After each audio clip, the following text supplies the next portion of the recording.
तो मैं बहुत टाइम से सोच रहा था कि मैंने काफ़ी स्टोरी सुनाई हैं, लेकिन मैं जहाँ रहता हूँ वहाँ की मुझे एक भी स्टोरी नहीं मिली है और ना ही किसी ने अपनी वहाँ की स्टोरी सबमिट करी है। तो मैं ऐसी अपनी मेल आईडी स्क्रॉल कर रहा था जिस पे लोग मुझे अपनी स्टोरी सबमिट करते हैं। तो मैं देखता हूँ कि एक लड़की ने मुझे अपनी स्टोरी सबमिट करी है और मैं उसमें स्टोरी तो नहीं पढ़ता पहले और सीधा लोकेशन देखता हूँ कि कहाँ की है। तो वो मुझे चंडीगढ़ की मिलती है और मैं काफ़ी खुश होता हूँ उस चीज़ को देख के कि इतने टाइम से चंडीगढ़ रह रहा हूँ और अभी तक जितनी भी स्टोरी सुनाई है उसमें एक भी चंडीगढ़ की स्टोरी नहीं है। तो ये स्टोरी हमें वैशाली ने शेयर करी है, जो कि एक काल्पनिक नाम है, क्योंकि उन्होंने मुझे लास्ट में स्टोरी में मेंशन करा था कि मेरा रियल नेम स्टोरी में मत लेना और मेरे दोस्त का भी नहीं। तो हमने उनका नाम विशाली रख लिया और उसकी जो दो दोस्त हैं उनका नाम, एक का नाम उर्फी रख लेते हैं, उर्फी जावेद नहीं, सिर्फ उर्फी, और सेकंड वाली का सृष्टि रख लेते हैं। तो thank you so much Vishali अपनी स्टोरी शेयर करने के लिए। और स्टोरी स्टार्ट करने से पहले एक चीज़ और, अगर आप लोग अपनी स्टोरी मेरी आवाज़ में सुनना चाहते हैं तो आप इस मेल आईडी पर अपनी स्टोरी सबमिट कर सकते हैं। और अब आप अपनी स्टोरी ऑडियो फॉर्मेट में भी सबमिट कर सकते हैं। तो जिसने अपनी स्टोरी नहीं सबमिट करी या किसी के पास है अपनी भूतिया इंटरेस्टिंग स्टोरी, तो जल्दी जाके इस मेल आईडी पर अपनी स्टोरी शेयर कर दो। तो वैशाली ने जस्ट अभी अभी अपनी 12th कंप्लीट करी है और वो एक स्मॉल टाउन से बिलोंग करती है और पढ़ाई के लिए वो चंडीगढ़ शिफ्ट हो जाती है। अब मैं स्टोरी पढ़ रहा था उसकी, तो उसमें उसने चंडीगढ़ में कहाँ रहती है वो मेंशन नहीं करा है, सेक्टर वगैरह कुछ मेंशन नहीं करा है, और वो जिस स्मॉल टाउन में रहती है वो भी उसने मेंशन नहीं करा है। लेकिन लास्ट में मैं उसे रिप्लाई मतलब मैसेज करता हूँ कि आप अगर थोड़ी सी डिटेल और शेयर कर दो, लेकिन उनका कोई रिप्लाई नहीं आता। तो मैंने सोचा क्यों ना स्टोरी ऐसी सुना देते हैं। तो वैशाली चंडीगढ़ में अपने दो दोस्तों के साथ सेम पीजी में रह रही थी और उसने अपनी 11th और 12th चंडीगढ़ से ही कंप्लीट करी है। तो वो लोग पीजी में रहते थे और उनके पीजी में एक रो में 3 रूम्स थे। तो जो कॉर्नर वाला रूम था, फर्स्ट कॉर्नर वाला रूम था, वो वैशाली का था, और जो लास्ट में रूम था थर्ड वाला, वो था सृष्टि और उर्फी का। एक दिन वो लोग कोचिंग से वापस आने के बाद रूम पर ऐसी कार्ड्स खेल रहे होते हैं, काफ़ी बोर हो रहे होते हैं, और वो थोड़ी देर कार्ड्स खेलते हैं तो उससे भी काफ़ी बोर हो जाते हैं। तो वो सोचते हैं क्यों ना कोई टैरोट जैसी गेम खेली जाए। और वो लोग जादू टोने के बारे में पहले से ही जानते थे और वो इस गेम को खेलने में इंटरेस्टेड भी थे। तो जो उर्फी और सृष्टि थे वो दोनों रूममेट थे और वैशाली दूसरे रूम में रहती थी, लेकिन वो तीनों आपस में दोस्त थे।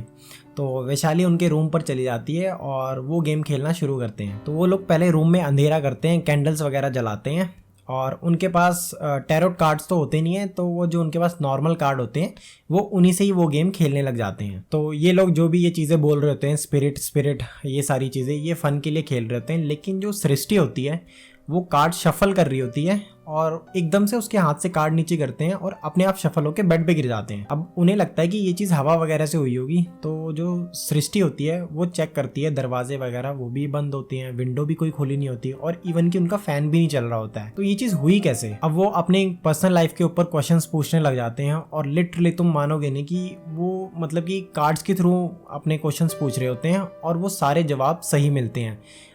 हम रहते कहाँ हैं, किस जगह पर रहते हैं, अगर हम इस जगह पर रहते हैं तो ब्लू कार्ड शो हो या फिर रेड कार्ड शो हो। तो ऐसा ही हो रहा है बिल्कुल। वो तीनों सोचते हैं कि ऐसा हो कैसे रहा है, ये कोई कोइंसिडेंस है, क्या चीज़ है, कुछ भी हो।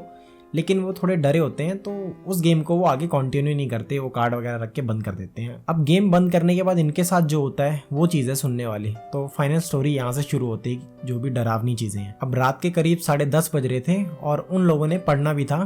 तो वैशाली क्या करती है, वो अपने रूम पर चली जाती है और जो सृष्टि और उर्फी होती हैं वो तो उन्हीं का ही रूम था। तो करीब 11 बज रहे होते हैं और वैशाली पढ़ रही होती है। तभी उसे उर्फी का कॉल आता है और वो पूछती है कि तू सोई तो नहीं? तो वैशाली बोलती है कि नहीं, क्या हुआ, क्या बात है? तो बोलती है यार मुझे अपने रूम पे काफ़ी अनकंफर्टेबल सा फील हो रहा है, क्या तू प्लीज़ हमारे रूम पर आ जाएगी? तो वैशाली किताबें वगैरह बंद करती है और वो उनके रूम पर चली जाती है। अब वैशाली जैसे ही रूम में एंटर करती है तो उसे महसूस होता है कि काफ़ी घुटन सी हो रही है। उस रूम का एटमॉस्फेयर काफ़ी अजीब सा होता है। वो कॉरिडोर से आई होती है तो वहाँ पर तो एटमॉस्फेयर काफ़ी अच्छा होता है, लेकिन जब उसके रूम में घुसती है तो बहुत ही घुटन जैसी फील हो रही थी उसे। तब ठंड का टाइम था, नवंबर का महीना था और मौसम बाहर बिल्कुल ठंडा था, बिल्कुल रात का टाइम ठंडी होती थी तब। तो लेकिन उसके रूम पर ऐसे गर्मी सी और उमस सी हो रही थी, काफ़ी घुटन टाइप की हो रही थी। तो वो क्या करते हैं कि अपने बालकनी का दरवाज़ा खोलते हैं और वो तीनों बालकनी में खड़े हो जाते हैं। तो वो बालकनी में खड़े होते हैं और धीरे धीरे बात कर रहे होते हैं आपस में। तभी उन तीनों को ही फील होता है कि उनके पीछे से कोई शैडो या कोई चीज़ गई है, उनको ऐसा फील होता है। अब ऐसे मोमेंट पे पीछे मुड़कर नहीं देखना होता है, ऐसा कहा जाता है, लेकिन वो पीछे मुड़कर देखते हैं तो वहाँ पर कोई भी नहीं होता है। तो वो सोचते हैं शायद हमारा वहम होगा, हम इतने दिन से ये हॉरर वाली चीज़ें कर रहे हैं, ये गेम खेल रहे हैं, ये सारी चीज़ें कर रहे हैं, तो वहम ही होगा ये। फिर वैशाली 12:30 बजे अपने रूम पर वापस चली जाती है और पढ़ने बैठ जाती है। अब वैसे पीजी में सब लोग रात को लेट ही सोते थे, लेकिन जो वैशाली के रूममेट थे वो उस दिन जल्दी सो जाते हैं। पता नहीं थके हुए थे क्या था, लेकिन वो जल्दी सो जाते हैं। अब वैशाली को भी पढ़ते पढ़ते नींद आने लगी थी और करीब 3 बज गए थे, तो वो भी सोने लगती है और सो जाती है। तो क्या होता है कि एकदम से उसकी 3:30 बजे आँख खुलती है। वो एक बुरा सपना देखती है काफ़ी, और वो डर के एकदम से उठ जाती है और बेड पर बैठ जाती है। तो उठ के पहले वो अपने रूममेट्स की तरफ देखती है, तो वहाँ तो ऐसा कुछ नहीं होता। पर जैसे ही वो अपनी गर्दन थोड़ी सी लेफ्ट को कर रही होती है और उसका ध्यान कॉर्नर पे जाता है, तो वो देखती है वहाँ पे एक शैडो सी है बूढ़े आदमी की। बूढ़ा आदमी बैठा हुआ है ऐसे, मतलब टांगों पे ऐसे हाथ रख के ऐसे बिल्कुल। वो इस चीज़ को देख के काफ़ी डर जाती है। वो अपने रूममेट को उठाने की सोचती है, और तभी जब अपने रूममेट की तरफ देख रही होती है तो उसकी रूममेट नींद में कुछ बोल रही होती है, अजीब सा ही बड़बड़ा रही होती है। वैशाली काफ़ी घबराने लग जाती है, तो वो एकदम से हनुमान चालीसा पढ़ना शुरू कर देती है।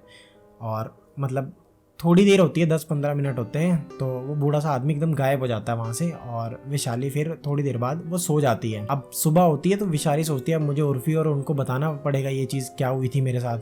तो वो सुबह उसके रूम पर जाते हैं, मतलब वैशाली सृष्टि और उर्फी के रूम पर जाती है। तो वैशाली को वो इंसिडेंट उर्फी को बताना था। अब ऐसा होता है जैसे ही वो उसके रूम पर जाती है, उर्फी वैशाली को बताने लग जाती है कि रब तुझे पता है रात में मेरे साथ क्या हुआ, कि मुझे कुछ भयानक सा सपना आया था और करीब 3-3:30 हो रहे होंगे, और मैं एकदम से उठ के बैठ जाती हूँ और सेम चीज़ हुई होती है वही जो वैशाली के साथ होती है। कहती है कि कॉर्नर में मैंने एक बूढ़ा सा आदमी देखा था और मैं काफ़ी डर जाती हूँ।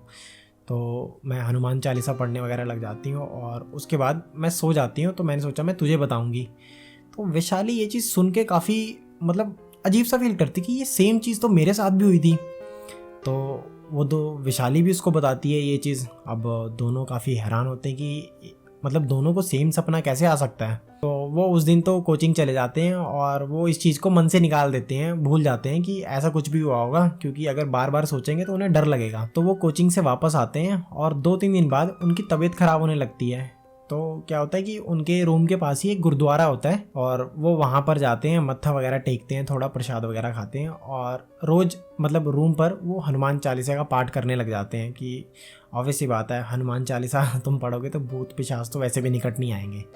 तो ये चीज़ वो करने लगते हैं और धीरे धीरे चीज़ें ठीक होने लगती हैं। तो उसके बाद वो गेम तो नहीं खेलते हैं ये चीज़ें, और लेकिन उनका भूतों पर विश्वास था क्योंकि उनके साथ ये इंसिडेंट हुआ था और वो पहले भी विश्वास करते थे। तो मेरा तो यही कहना है कि ऐसी चीज़ें प्लीज़ ट्राई मत करें, और ये चीज़ें सच होती हैं। अब चाहे मानो या ना मानो, लेकिन ये सच तो होती हैं। तो ये स्टोरी थी चंडीगढ़ की, और अगर वीडियो पसंद आया हो तो वीडियो को लाइक, शेयर और चैनल को सब्सक्राइब ज़रूर कर देना। मिलते हैं नेक्स्ट वीडियो में, तब तक के लिए बाय।